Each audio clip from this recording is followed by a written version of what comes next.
Fire, அதாவது இந்த கில்மா நீங்க அப்படியே வச்சுக்கலாம். ஒரு மாதிரியான ஒரு கதை தாங்க இது. பிசியோதெரபி டாக்டருங்க இப்படியா? இந்த ரச்சிதாவோட கேரக்டர்லாம் பார்த்தோம்னா அவ்வளோ உச்சகட்ட கவர்ச்சி. 18+ தான், அதனால எந்த ஒரு மாற்றம் இல்லை. இந்த படம் வந்து ஃபேமிலியா கண்டிப்பா பார்க்க முடியாது.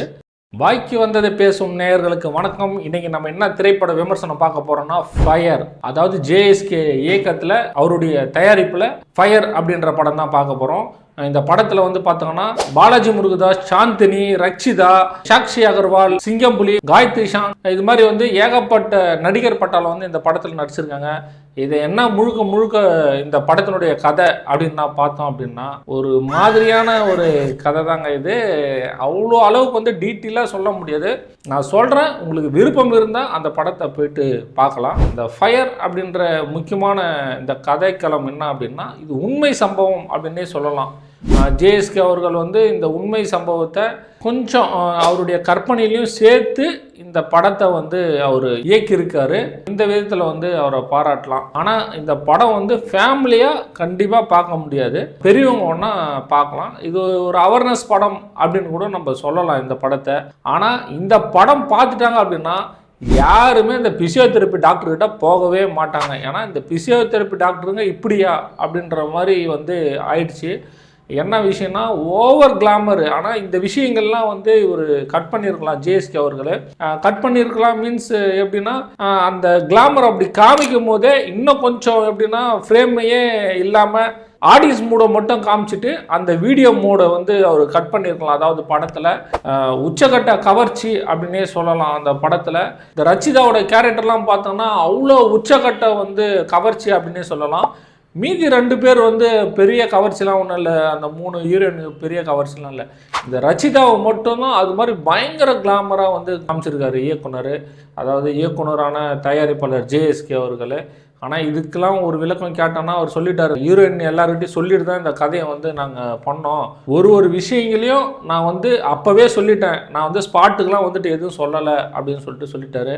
ஆனால் இந்த படம்லாம் முடிச்சிட்டு பிறகு பத்திரிகையாளர் வந்து அவர்கிட்ட வந்து ஒரு கேள்வி கேட்குறாங்க. பிசியோதெரப்பி டாக்டரை வந்து ஹீரோவை வந்து காமிச்சிருக்குங்க, என்னங்க இது வந்து ஒரு நியாயமாக இருக்கா அப்படின்னு சொல்லிட்டு.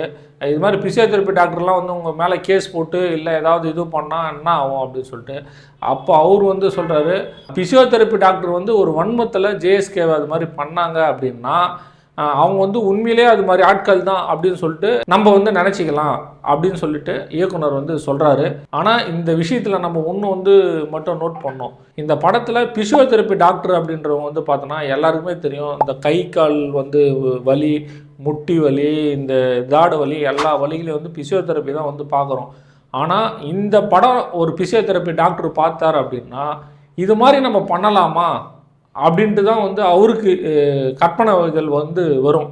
ஏன்னா அந்த அளவுக்கு வந்து ரொம்ப கிளாமராக வந்து ஜேஎஸ்கே அவர்கள் வந்து அந்த படத்தில் வந்து காமிச்சிருக்காரு. வேற எதனா ஒன்று கூட காமிச்சிருக்கலாம், அது வந்து ஒரு பெரிய விஷயமா இருக்கக்கூடாது.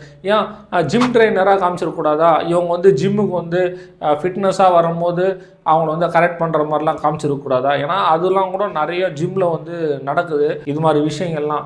ஏன் பிசியோதெரப்பி டாக்டராக மட்டும்தான் காமிக்கணுமா? இனிமேல் வந்து ஒரு லேடிஸ்லாம் வந்து பிசியோதெரப்பி டாக்டர்கிட்ட போனோம் அப்படின்னாலே ரொம்பவே வந்து யோசிக்க வைக்கக்கூடிய ஒரு படமாக வந்து இருக்கும். ஏன்னா இந்த படத்தில் பார்க்குற மாதிரி இருந்தாலும் நம்மளை எங்கன்னா தொடுவானா அப்படின்ற மாதிரி வந்து யோசிக்கக்கூடிய விஷயங்களாக இருக்கும். இது மாதிரியான விஷயங்கள்லாம் கொஞ்சம் தவிர்த்துருக்கலாம் இந்த படத்தில் அப்படின்னு சொல்லிட்டு தோணுது. இந்த படத்துக்கு வந்து பெரிய பட்ஜெட்லாம் ஒன்றும் இல்லை. அது வந்து எப்படின்னா லொக்கேஷன்லாம் வந்து மீடியமான லொக்கேஷன் தான், அதனால் பெரிய பட்ஜெட்லாம் ஒன்றும் இல்லை. இயக்குனர் வந்து பார்த்தோன்னா அவ்வளோ அருமையாக ஸ்கிரிப்ட் எல்லாமே தான் பண்ணியிருக்காப்புல.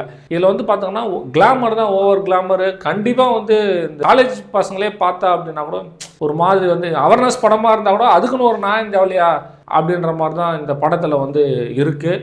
மியூசிக் வந்து ரொம்ப அருமையாக இருக்குது. 2 சாங் இருக்குது, மியூசிக்கும் அவ்வளோ அருமையாக இருக்குது. பேக்ரவுண்ட் மியூசிக்கும் வந்து நல்லா இருக்குது. கொஞ்சம் இந்த படத்தை வந்து கொஞ்சம் த்ரில்லர் மாதிரி தான் கொஞ்சம் வந்து எடுத்துகிட்டு போயிருக்கிறாங்க.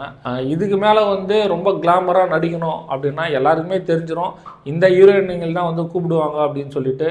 அதே போல் இந்த முக்கியமான இடத்துல, அதாவது அந்த கிளாமர் ரோல் முக்கியமான இடத்துல ரச்சிதா இருப்பாங்க அப்படின்னே நம்ம சொல்லலாம். இந்த படத்தை பொறுத்தவரைக்கும் சர்டிஃபிகேட் வந்து ஏ சர்டிஃபிகேட் தான். அந்த ஏ சர்டிஃபிகேட்ன்றதுனால 18+ தான், அதனால் எந்த ஒரு மாற்று கருத்தும் இல்லை. அதையும் வந்து இயக்குனர் வந்து ஒத்துட்டு இருக்காரு பாருங்க. சென்சார் சர்டிஃபிகேட் என்ன கொடுத்தாலும் பரவாயில்ல, நல்லா கட் பண்ண முடியாது அப்படின்னு சொல்லிட்டு ஒத்துன்னு இருக்காரு. அதே எல்லாருக்கும் தெரியும், நம்ம ஃபேமிலியெல்லாம் உட்காந்து பார்க்க மாட்டோம். இன்னொரு விஷயம் என்னன்னா, இந்த படத்தை எப்படி சேட்டலைட்டுக்கெலாம் வாங்குவாங்க அப்படின்னு சொல்லிட்டு தெரியல.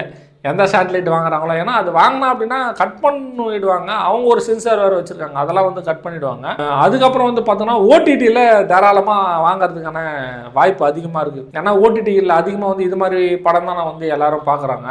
உடனே நீங்கள் என்ன கேட்டுறதுங்க, நீங்களாம் பார்க்குறதுலன்னு சொல்லிட்டு எனக்கு ஓடிடியில் அக்கௌண்ட்டே கிடையாது. இந்த படத்தை, அதாவது இந்த கில்மா படம், ஐ எம் சாரி, இந்த கில்மா படம்னு நீங்கள் அப்படியே வச்சுக்கலாம், அது கில்மா படம்னு கூட வச்சுக்கலாம்.